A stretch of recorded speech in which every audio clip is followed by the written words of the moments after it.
Welcome to my channel. ఈరోజు వీడియోలో మన అమ్మమ్మలు నానమ్మలు తయారు చేసేటువంటి రుచికరమైన ఆరోగ్యకరమైన సొరకాయ తప్పిలంటిని నేను మీతో షేర్ చేసుకోబోతున్నాను.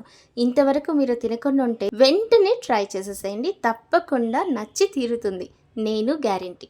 మరి దీనికోసం ముందుగా సొరకాయని తీసుకొని బాగా నీట్గా నీళ్ళతో వాష్ చేసి సొగానికి కట్ చేసుకొని గింజలన్నీ తీసి పక్కన పెట్టేసుకోవాలి.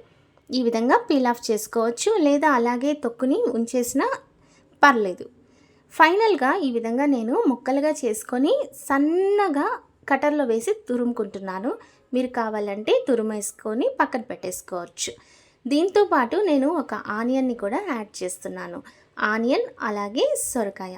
ఈ రెసిపీ తయారు చేయడానికి మనకి పెద్దగా ఇంగ్రీడియంట్స్ అవసరం లేదండి. ఒక 4-5 ఇంగ్రీడియంట్స్ ఉంటే సరిపోతుంది. టేస్ట్ అయితే అద్భుతంగా ఉంటుంది.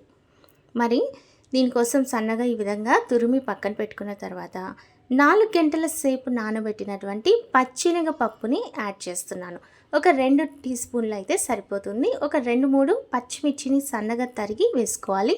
తగినంత సాల్ట్, కొరియండర్ లీవ్స్ని కూడా సన్నగా తురిమి వేసుకోవచ్చు. జీలకర్ర, బియ్యం పిండి.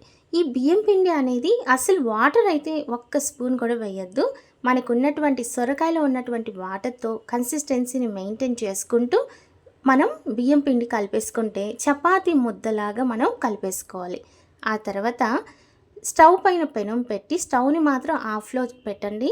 ఆయిల్ని ఈ విధంగా ఈవెన్గా అప్లై చేసుకొని ఒక్కొక్క పెద్ద పెద్ద ముద్దలుగా తీసుకొని ఈ విధంగా ఈవెన్గా స్ప్రెడ్ చేసుకొని చపాతీలాగా జొన్న రొట్టెల్ని మనం చేస్తాం కదా, ఆ విధంగా మనం తయారు చేసుకోవాలి.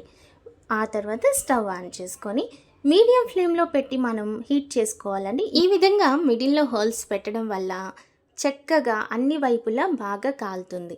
మరి ఈ వీడియో మీకు నచ్చినట్లయితే లైక్ చేయండి, షేర్ చేయండి, సబ్స్క్రైబ్ చేసుకోవడం మాత్రం అస్సలు మర్చిపోకండి. ఇలాంటి లేటెస్ట్ వీడియోస్ కోసం మా ఛానల్ని సబ్స్క్రైబ్ చేసుకోండి.